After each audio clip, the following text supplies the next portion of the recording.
Kasama po natin ngayon ang aabot sa nasa 50 po na OFWs na stranded po sa UAE, sa Oman at iba pang bansa. Lahat po sila nananawagan na makauwi na. Nasaan po kayo ngayon? Ano pong nangyari sa inyo at bakit po hindi kayo makauwi? Meron na po kaming ticket via Emirates. Nung mga panahon na yun, sir, bali na-cancel kami ng company May 30. Bali po May 31, hindi na po kami pumasok ng misis ko. Kasi nga po, ang alam po namin, uuwi na po kami. Hindi nang alam ng company. So nag-prepare po kami. Tapos yung ticket po namin, biglang nag-declare po yung gobyerno natin dyan sa Pilipinas ng travel ban para po sa UAE, Oman, tapos yung sa ibang countries po. Sabi ko sa misis ko, maghintay lang tayo kasi yung travel ban, saglit lang yan. Sabi ko, baka 2 linggo lang yan. Hindi tatamaan yung ticket natin kako sa kanya. Tapos sir, biglang nag-extend yung travel ban hanggang June 30. Nag-extend siya ng travel ban, so balik tinamaan na po yung ticket namin sir ng misis ko. Tapos yung nga sir, cancel na po kami sa company. So yung company sir, hindi na po nila sagot yung two-way na ticket namin sir. Bali, kasi po sir dito, pag cancel ka po sir, one-way ticket lang pong ibibigay sa'yo ng company. Hindi po nila sagot ng hindi po gaya ng sinasabi ni Harry Roque na makipag-connect kayo sa ganito, makipag-coordinate kayo na sasagutin nila yung two-way ticket nyo. Dito sir, hindi po ganoon sir. Bali pag cancel visa ka na po sir, one-way ticket lang ibibigay sa'yo ng company. So tinawagan namin yung Emirates Airlines sir. Ang sabi ng Emirates Airline, meron kaming ticket dito. Mag-avail kayo ng, business class. Dadagdagan ng 6,000 dirhams. Bali 12,000 dirhams po kami dalawa ng misis ko sir. Sabi ko sa misis ko, palipasin mo muna ako. Baka ibaba ng presidente yung ban. Baka hindi na tayo abutin kako sa kanya. Baka ibaba niya ulit, magpaparibok tayo ng mas maaga. Tapos, after 2 weeks, sir, tumawag ulit kami sa Emirates. May nakausap ulit kami. Sabi ng Emirates Airlines, sir, na July 15, meron kaming available seat. Sabi ko rin sa agent nila, wala na ba kaming idadagdag kasi wala na kaming pera kako sa kanya.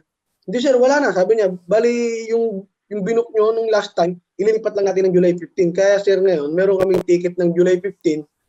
So bali sir, hindi po namin alam kung hanggang kailan yung travel ban sir. Ang repatriation sir, kaya niya lang isakay sa aeroplano, 325.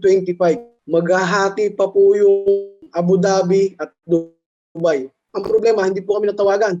Kaya tinawagan ko po yung consulate kahapon. Bakit hindi kami natawagan? Kasi matagal na kami nagpalista ng repat. Ang sabi ng consulate dito ng UAE sa Dubai, meron pang naunang nagpalista sa inyo. Ngayon, ang inuuna namin ngayon, yung mga buntis ang inuuna. Yung mga buntis na hindi pwedeng manganak dito, gawa ng walang partner, tapos yung ibang may mga sakit. Well, first of all, I'm very sorry about sa sitwasyon ninyo ngayon. Na-interview ko kasi yung DFA the other day. Ang sinasabi nila, ang dahilan ng kaya hindi ma-accommodate lahat sa repatriation is because yung quarantine facility sa Pilipinas is kaunti. And limitado lang yung pwedeng iuwi. No? So, obviously, that's not hindi nyo naman yung kasalanan, di ba? So, anong masasabi mo, Ray? Paano ba dapat maintindihan ng government yung sitwasyon nyo ngayon? Kasi sinasabi nila, meron namang repatriation, pero at the same time, hirap na kayo kasi gumagastos pa rin kayo dyan. Yun nga. Wala kayong nadadagdagan yung kita nyo. So ano yung gusto mong sabihin to summarize yung hirap ninyo?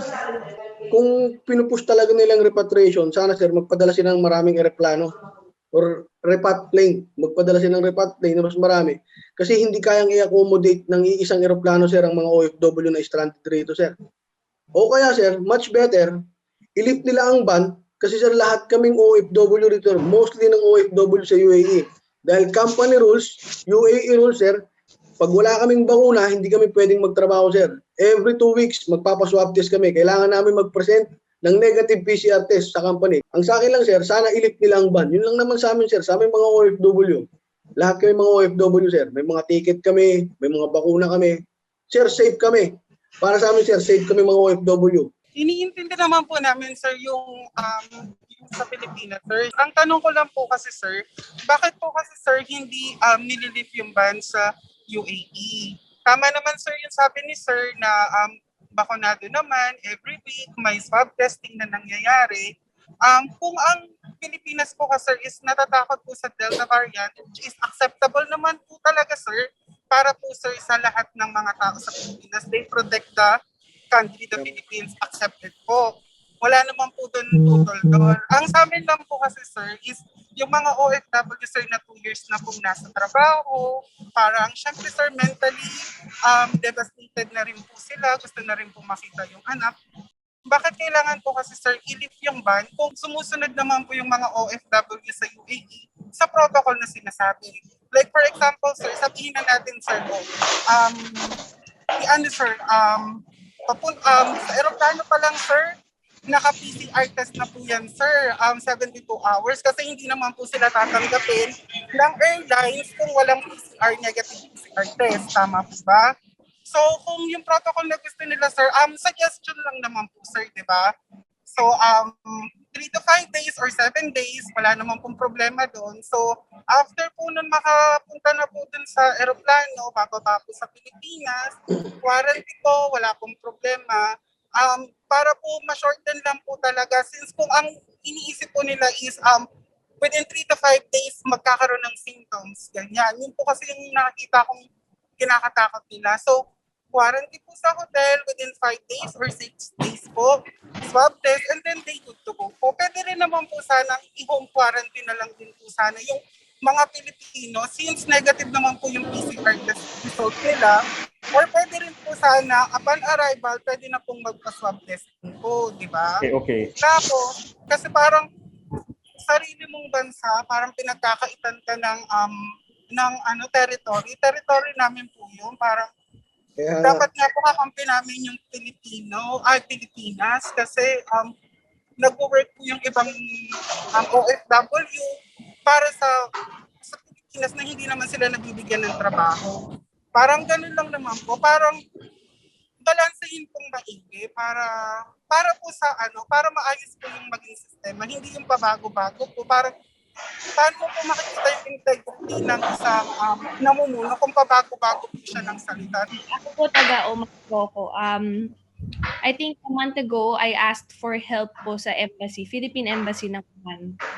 Kasi po yung anak ko po, ito po, 10 months old, he needs to undergo operation. And wala pong doktor po dito sa sa Oman na available. Wala po silang ginawa. Dapat ang namin is June 15. Yung anak ko po, kailangan po siya operahan before po siya mag 1-year-old, which is next month. Kung if ever man po na magka-news na lang po na may nangyari pong masama sa anak ko, saka lang po sila magsusorry, saka lang po sila gagawa ng paraan. So, I emailed them a week ago and just yesterday and still no reply po.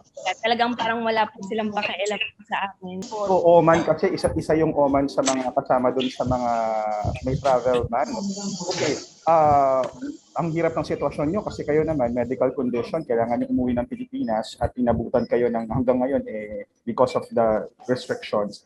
Ang sinasabi ng DA at ng DOLE at ng OMWA, handa daw sila magbigay ng financial assistance, handa raw silang mag-assist kapag kailangan. Is that happening? Na-assist ba kayo ng dyan sa inyo pong lugar ngayon? Have you received any financial Wala po, sir. Wala po, sir. They even asked us to fill up a form na assistance form, tapos kailangan daw po may letter sa hospital sa Philippines or anything, yung sa BOQ, email ko daw po, DFA nothing, as in nothing po, zero. Okay. Lahat daw ng employer, magbibigay daw ng ticket. Opo, lahat po kami may ticket na. Actually, pati yung, kasi may anak din ako, 7 years old. Gusto na namin umuwi. Yung June 21 sana yung flight namin, kaso na-cancel. Wala na po akong visa, pati yung anak ko, wala na rin visa. Tapos, ang next flight namin is July 30, which is, magpe-penalty na po kami. So, hindi na po yung sasagutin ng company kasi lahat po ng benefits na kailangan namin makuha, ibinigay na ng company.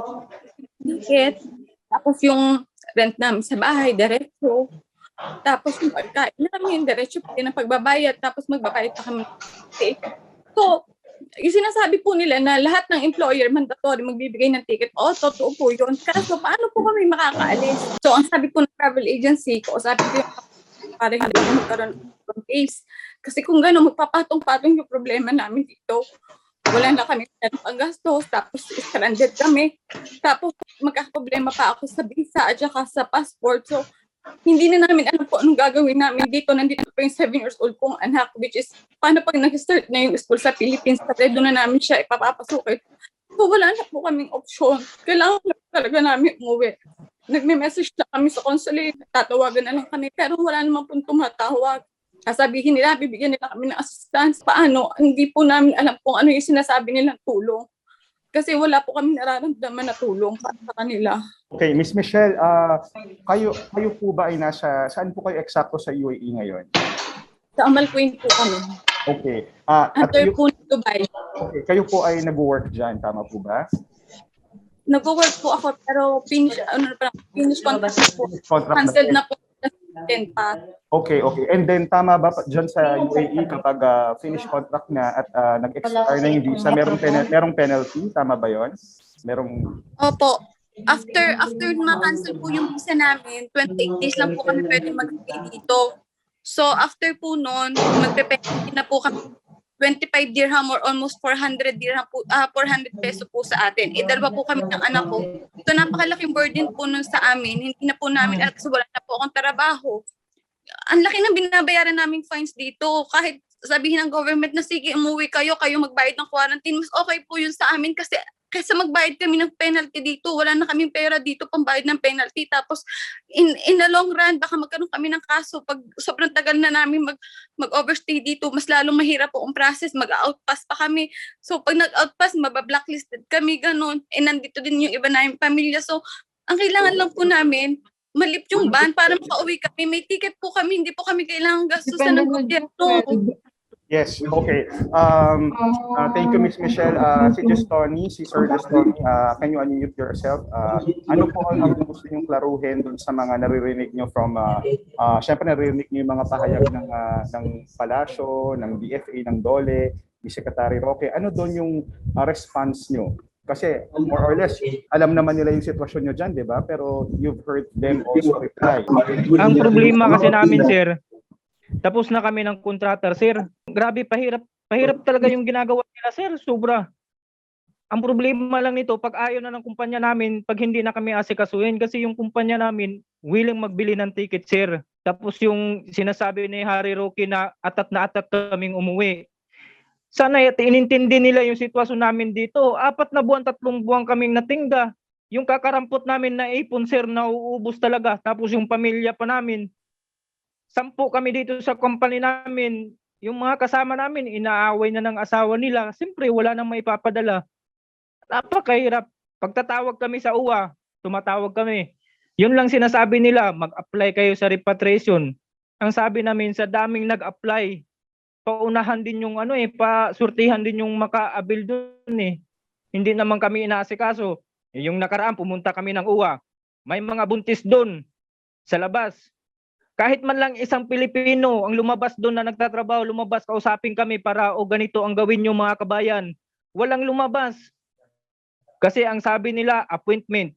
Ang hirap makapasok sa appointment. Kaya umuwi na lang kami, walang nangyari. Umuwi kami noon, walang nangyari kasi nga ganun din. Sana naman yung gobyerno, tingnan din nila yung sitwasyon namin dito, napakahirap. Okay, Kuya Justoni, nasaan po kayo ngayon sa UAE? Dito kami sa Dubai, sir. Sa Dubai. Okay. And kayo parang Oo. pareho yung tapos na rin po yung contract nyo, tama po ba? Tama po, 3 buwan na po kami. Nagbabayad na kami ng almuroso talaga, yung penalty. Okay. Go ahead po. Yun nga ang inaano namin sa gobyerno, sir. Hindi kami nila pinapapasok. Kaya nagbaban sila. Pero bakit yung repatriation dito, pinapapasok nila, OFW din yun, kagaya namin.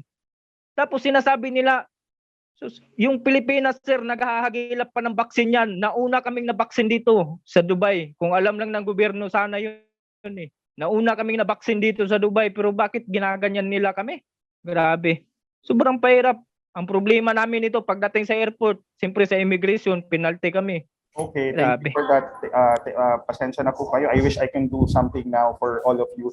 Ito po, sino pong pwede po magsabi, gaano po ang, who can answer this, gaano po kadelikado at ka-dangerous bukod dun sa financial burden, yung habang tumatagal, hindi kayo nakakauwi, nandyan kayo sa area ninyo. Ano po ba yung mga implications nun for someone na hindi familiar sa mga immigration policies? Kasi yung number one kasi yung problema kasi namin sir, yung sa immigration talaga sir, kasi overstay na kami.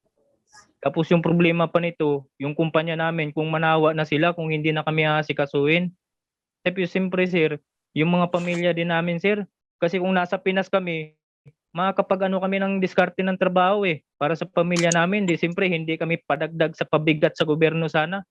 Sana yung hindi na sana magagasto ng repatriation yung gobyerno kung ino-open lang nila yung ino-open lang nila yung ban. Okay, I will repeat po ano yung nabanggit ng mga ng Philippine authorities sa mga interviews nila at pahayag. Sinasabi nila, one, merong repatriation. Pangalawa, kulang daw talaga yung mga quarantine facilities. And third, sobrang delikado raw ng Delta variant. It's a variant of national at global concern na raw. So they're just trying to contain it hanggat kaya.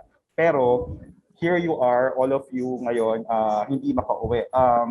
Siguro who else, sinong gusto po magbigay ng short and direct message po? Sobrang hirap na po kami dito. Like in my case po, makakancel na po yung visa ko by this month, 29. And then yung employer ko po, in-inform na rin ako na once na na-cancel na yung visa ko, kailangan ko na pong umalis ng accommodation. Which is hindi ko po alam kung saan ako pupunta kasi wala naman po akong family dito. As of now, may mga budget po kami. Pero later on, mapupunta na po kami sa kalsada. Kaya sana po yung government ng Pilipinas po, sana tingnan din po ninyo yung mga OFW na hindi naman po kailangan bilan ng ticket. Kaya po namin bumili ng ticket. Pero as of now, pati po yung mental health namin naaapektuhan na. Yun lang po yung akin sa ngayon. Meron Kaya na po, sobrang na-stress na rin po ako. naiintindihan ko yung mental, yun ang pinakamahirap na kalaban mo, yung Yes po, sobra. psychological problem. Okay, Psychological po, mental, lahat-lahat na po. Kasi iniisip po namin yung family namin sa Pilipinas na nangangailangan din ng pera. Sitwasyon namin, hindi namin alam kung anong mangyayari later on kapag na-cancel na kami. Sobrang hirap na po kami. Dapat sana isahang ban sila para at least yung mga OFW, kampante na mag-aantay na ganun na buwan. O matatapos na ganito na buwan. Napakahirap. Di namin alam kung makakauwi ba kami o sa immigration pa lang mahaharang na kami. Kagaya sir, yung Delta variant na sinasabi ni yung kinatatakutan nilang Delta variant, sir. Sir, matagal na po palan ng UAE na makapasok ang India, Bangladesh at Pakistan dito sa lugar nila, sir. Napakatagal na pong panahon. Pero ngayon, sir, mag-open na pong UAE. Open na yung UAE, Wala sir. po makapasok sa UAE yan, Ang sir. di lang namin alam, di maubos-ubusan ng Mga virus nakaraan. talaga ang buong Pilipinas lang di naubos-ubusan ng virus. Dito nga, hindi na nga nagagamit ng pencil dito Mga Dito sir, sa totoo lang, maluwag dito, hindi na Ang nagagamit pina-point ng out pencil. po kasi nila, sir, is hindi naman daw po close ang flight or hindi naman daw po nakaban. Pero ang concern po namin is bakit repatriation lang po parati yung options. Sa dami pong nag-iintay. Nandito po kami sa ngayon Mm. sa embassy, nag-aantay. Nasa embassy po kayo Kanina pa ngayon. po kami dito. Yes po. Ito po yung kasama ko. Gusto na po talaga niyang umuwi. Nasaan po kayo ngayon exactly po? Nandito kami sa Philippine Embassy. Wala pa. Madami kami. Sa Dubai po? Nasa Dubai Sa po? Abu Dhabi po. Abu Dhabi. O ikaw, ma'am, sige po. Yes po. Bakit kailangan nyo ng umuwi? Quickly po, ma'am. Ito pong kasama ko po. Finish contract na po siya. Nagpa-fines na po siya. 3 days na po. Hindi po siya makapag-renew ng visa kasi yung visa po, yung passport po niya is walang nakadikit po na visa ng na residence visa. So hindi po siya makapagkuha ng change visa po kasi wala pong nakadikit na visa. Need na po talaga niyang umuwi. Tingnan niyo po, ang payat-payat na. Wala po, hindi po siya binilhan ng amo niya ng ticket. Wala po. Walang Need po talaga niyang umuwi. Gusto niyang magpahinga. Okay. Ako din po, gusto ko rin din pong umuwi. Kasi yung mga anak ko po, wala pong nagbabantay ngayon. Yung asawa ko nakaalis na ng Saudi, dapat po nandun na ako May plano kami Pero dahil sa paulit-ulit na ban, yung dalawa kong anak na minor, sila lang dalawa sa bahay. Actually, ang problema po is, yung sinasabi po kasi sa news, sabi nga ng iba dito na open ang Pilipinas for OFW, may repatriation, may budget, may mga ganyan. Pero yun nga po, pag pumupunta kami sa embassy, ang sasabihin lang, yung mga talagang distress na tao na OFW, yung talagang niloko ng kumpanya, walang passport, yung mga talagang binugbog or whatever. Pero paano naman kami yung bumili na ng ticket? Swerte ka na kung yung agency mo i-refund immediately. Maswerte ka na kung yung airline mo i-refund immediately, pero hindi. I-rebook ka sa higher price. Hindi ka naman i-rebook. Kunyari, ang binili mong ticket is nasa 1,000 plus o yung dati-dati pa kasi or 2,000 plus. Ngayon nasa 8,000 plus na eh. Dirham. Saan naman namin kukunin yun? Yun ang inaano namin. Tapos magpaparebook ka ulit sa the same airline. Kung hindi man, August pa, maghihintay ka pa ng matagal. Tulad ako, nag-resign na ako. April 3 pa dapat ang flight ko. Ngayon, kung for repatriation na lang, kung repatriation lang, at patuloy na lang ibaban yun, kunyari, June 30, ibaban na naman nila until July 15, madadagdagan ng mga OFW na may stranded. Hindi nakakayanin ng repatriation. Ang repatriation, 300 plus lang. Ang nakahintay na ngayon, sabi nga sa news, 4,000 plus. We'll never know kung ilan talaga. Okay. Kakapunta ko lang sa Abu Dhabi Philippine Embassy, sabi nila walang repatriation. Para doon lang nakapila, first come first serve. Kailan pa? Paano kami? Paano kami yung mga hindi na nasa last na ng pila? Meron na ba sa inyo ang natawagan ng ito kasama na kayo sa repatriation? Meron na hubang gano'n? Wala po, sir. Wala pa. Tingin ko pa nag-umpisa yung problema sa sa lumping ng Dubai or UAE together with India and the other neighboring countries. I understand yung sinasabi na sobrang contagious ng Delta virus, pero mali po talaga. Umpisa pa lang na nilump yung UAE from the likes of India. Kasi kung titignan mo yung handling ng COVID yung situation, sobrang iba ng handling sa UAE. In fact, 75% na yung vaccinated. Mali talaga nila. I mean, I understand na kailangan i-control yung border sa Pinas. Pero binase lang dahil possibly may Delta virus dahil maraming Indians dito. Totoo na maraming Indians dito, pero policy should be data-driven, di ba? So you're in a bind because you're standing on your decision to create a policy such as this. Na sa totoo lang, dapat tingnan mo yung data. Is there prevalence of the Delta variant here in Dubai? Ilan na ba yung infect? Kasi if you follow the logic, nagkaroon ng case from Saudi. And why are you banning UAE? You've banned UAE for more than a month now. Right? Kung titingnan mo yung logic na, meron ba tayong Delta variant galing sa ibang bansa? Meron sa South Korea, meron sa Saudi. Opo. I mean, kung you follow yung logic nila, you would ban all these countries where Delta variants are coming from. They can't recant. I mean, they can lift the ban in the UAE and keep the ban in India. Okay. Ganun lang kasimple yun. So there has to be some rhyme and reason when we make these policies. You cannot make a blanket and the fact it's creating another problem because repatriation lang yung solution mo. It's not enough. Ang dami-dami dito sa poll. Siguro kung takot yung gobyerno na magkaroon ng sudden surge actually ng uuwi na OFW, you can start by having flights weekly. Okay. 2 flights a week para makapag-start ka na non-government repatriated. Nakakatulong pa yan dahil hindi kami kakain ng budget. Tulad ng sabi ng iba, may ticket na lahat. Parang sa amin kasi mga Pilipino sa UAE o kaya sa Oman, parang nadamay lang kami sa ban ng India, Nepal, Bangladesh, Sri Lanka na sabi nila na 2 weeks lang.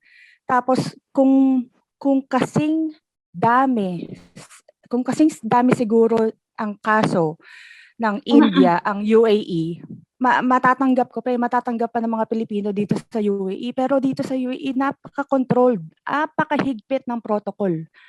Kung sa India is nasa 100,000 plus o 200,000 plus ang kaso, dito wala pa nga 2,000 na limited At lahat ng tao dito sumusunod, may mask, may vaccine, may sumusunod sa mga quarantine protocols.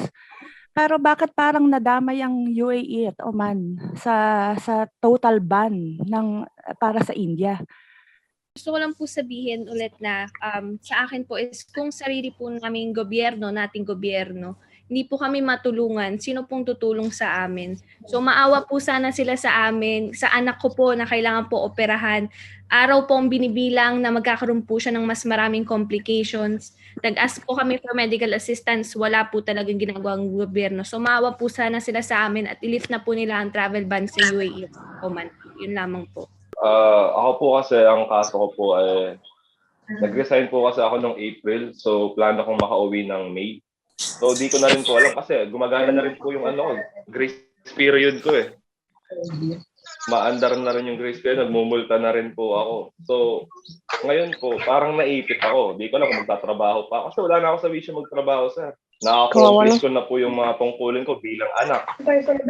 Ano po ba yung nangyayari sa Pinas? Tapos may lumalabas na balita na hindi naman pala kami kasama sa travel ban, na mga foreigners lang pala. Okay pala yung OFW. So magulong-magulo po. As OFW rin po na nagbubuwis naman ako. Kaming lahat, nagbubuwis naman kami. Ba't di nyo kami pauwi? Tapos yung repatriation, priority na labuntes. Sinabi naman po ng DFA OMWA na hindi lang for pregnant women or kababayan natin yung i-repatriation, lahat daw. And lahat naman daw willing silang ipauwiin. Pero ang sinasabi nga nila, mukhang ang nagkakaroon ng problema sa quarantine facility sa Pilipinas. Actually po, yun po yung problema doon.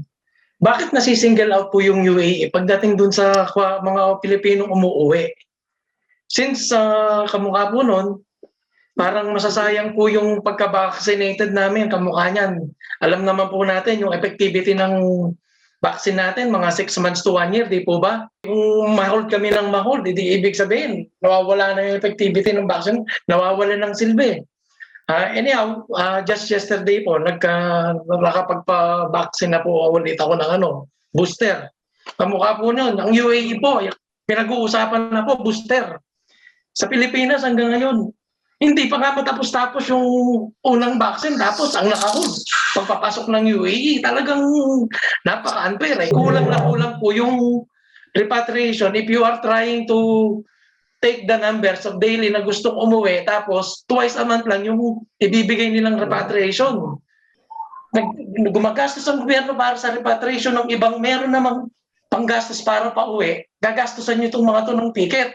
Na supposed to be, pagkagastusan nyo na lang kami pag-uwi namin sa Pilipinas para sa quarantine namin. Actually, gumagawa sila ng problema Imbis na gumagastos mo yan sa repatriation, asusin mo yan sa for the additional quarantine facilities. Because may solusyon na may ticket na yung mga tao. Pero kung sasabihin mo yung risk, kung idadaan mo rin naman sa repatriation, andun din yung risk. So huwag tayo maglokohan. I mean, let's be reasonable and logical in approaching this problem because itong problema ngayon na nasa kinakaharap natin is because of the ban that was imposed on UAE and Oman. Na I understand, napraning siguro, ayaw gusto i-control yung border. Sige na, i-ban natin. Pero obviously, hindi naman talaga I mean, if you're looking at data, to guide yung mga policies, etc.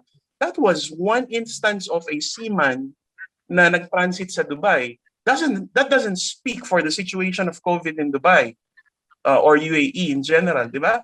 So in fact, dapat tignan nila yan. If they want to be, if they want to say, evidence should dictate policy, data should dictate policy, tignan nila yung data, di ba? Of course, lahat tayo dito naintindihan natin na repatriation should prioritize yung mga kailangan na talaga umuwi, mga may problema, mawala ng trabaho, may mga sakit, namatayan, lahat.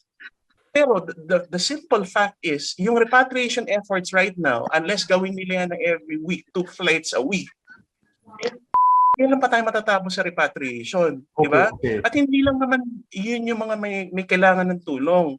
Meron din tayong mga OFWs tulad ng mga nagsalita ngayon na iba na Kailangan ospital, kailangan talaga sa kailangan ospital, talaga mga mga kailangan talaga umuwi. That's a good point, Sir Alvin. So maging sensitive naman po tayo. I mean, yung sinasabi, yung byline parati na sinasabi na, our OFWs are the modern heroes of the country. I mean, let not that be a lip service. This is an opportunity for the government to actually, mean what they say. Na maramdaman naman namin. I'm sure the OFWs here, it's not about, let's not politicize it. There are a lot of people actually who support the government, who support the president, etc., etc. But that's altogether another thing. Dapat talaga naman alagaan mo yung and one more thing. Ayokong i-antagonize yung embassy or yung consulate, pero po nagpapasalamat din ako sa inyo dahil we've been trying to get a voice from people who have influence, and obviously this is where the mainstream media will come in. Maraming salamat po dahil dapat lang sa totoo may alam talaga ng situation ng mga OFWs dito on the ground ay yung embassy at yung consulate. Then they should also make a stand and give a voice to OFWs kasi sila dapat yung interface sa government sa Pilipinas dahil alam nila kung ilang tao yung nag-a-apply ng repatriation, and there's a deluge of people and it's not a problem that cannot be solved.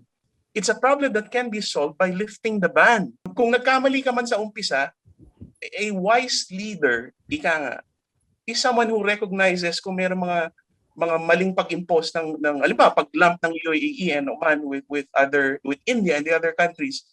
There's no shame in actually retracting yung travel ban, dahil especially if that action actually solves the problem of the stranded OFWs. Matutuwa, hindi lang matutuwa yung mga OFWs, nasolve yung problema mo. Ngayon araw-araw ka pinuputak din ng mga nangangailangan OFW. So maging rational sana yung gobyerno, maging rational yung IATF in particular. Pag-aralan naman nila, hindi yung dahil sinabi mo na may hiya ka ng i-retract yung at dapat lang naman. I think it was a mistake from the very beginning na pininpoint mo kagad yung UAE at Oman. It's not a representation of the general OFW population ng UAE at Oman na prevalent yung Delta variant, di ba? And lang siguro a different perspective on things, dahil syempre naintindihan ko ako for one, right? Gusto kong umuwi pero hindi ako yung katulad ng mga kailangang i-repatriate, di ba? So pero just the same, ang dami nyo na narinig dito, nangangailangan yung mga ibang OFWs na umuwi.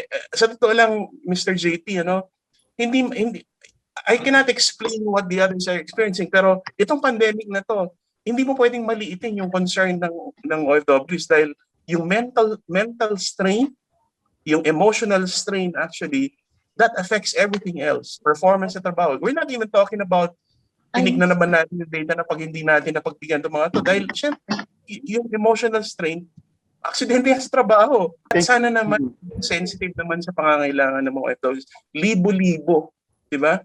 Libo-libo yung nangangailangan. There's a lot of OFWs who are so frustrated. Hindi nga frustrated wala na desperate na na makauwi. And Filipinos are resourceful. Alam mo nangyayari, maghahanap ng bansa yung mga Pilipino na imbis na mas-stuck dito dahil mahal ang gastos. Maghanap ng bansa na pwede mag-quarantine for 14 days and they will, go onward to either Manila, Cebu, Clark, kung saan mga port of entries. And on surface, siguro hindi yan nakikitang problema. Pero if you're talking about the risk of exposure to the virus, sabihin nating vaccinated or unvaccinated, that creates another layer of problem. Ang risk dyan ay imbis na dumiretso uwi sa Pilipinas na galing sa isang bansa na maayos yung handling ng tulad ng UAE at Oman, maayos yung handling ng pandemic, pupunta yan sa kung saan sa ang bansa at lalapag sa Pilipinas. Final panawagan po sa inyong pong part. Ako po ay isang kasambahay po. Gusto ko lang po gusto ko din po iboses. Hindi lang po ako nag-iisa. Gusto ko po boses po din po ako ng lahat ng kasambahay dito. Gusto ko na magtrabaho sa UAE na. Sana i-lift na po yung ban Kasi yung iba, finish contract na po, tapos yung marami din problema sa employer na ayaw bumili ng ticket kasi mahal po. Sana pansinin niyo din po kami. Dito po, halos din po kami mga kasambahay vaccinated na po eh. Okay po, thank you. Sana po i-lift na po nila yung restriction flight from UAE and saka po sa Oman kasi may mga friend din po ako doon na gustong umuwi. And for everyone's sakes na rin po ng mga OFW. Yun lang po. Go ahead po, next po. Actually, I agree with Sir Alvin kanina na nagsabi na about stress. Actually, walang katumbas na halaga ng pera. Yung stress, financial, emotional, lahat-lahat na yung excitement namin na umuwi, tapos makakancel, tapos i-rebook na naman, tapos bayad na naman. Lahat yung stress na yon, walang kabayaran na pera. Kaya kami mga OFW, kahit 8,000, 9,000, kahit gaano pa kamahal yan, binubook namin yan.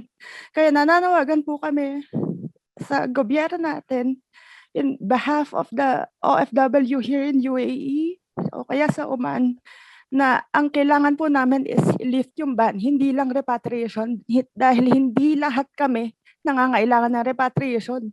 Dahil most of us, meron ng ticket, na yun na lang po nangahawakan namin para makauwi. Hindi namin yun ma-let go kasi hindi siya refundable.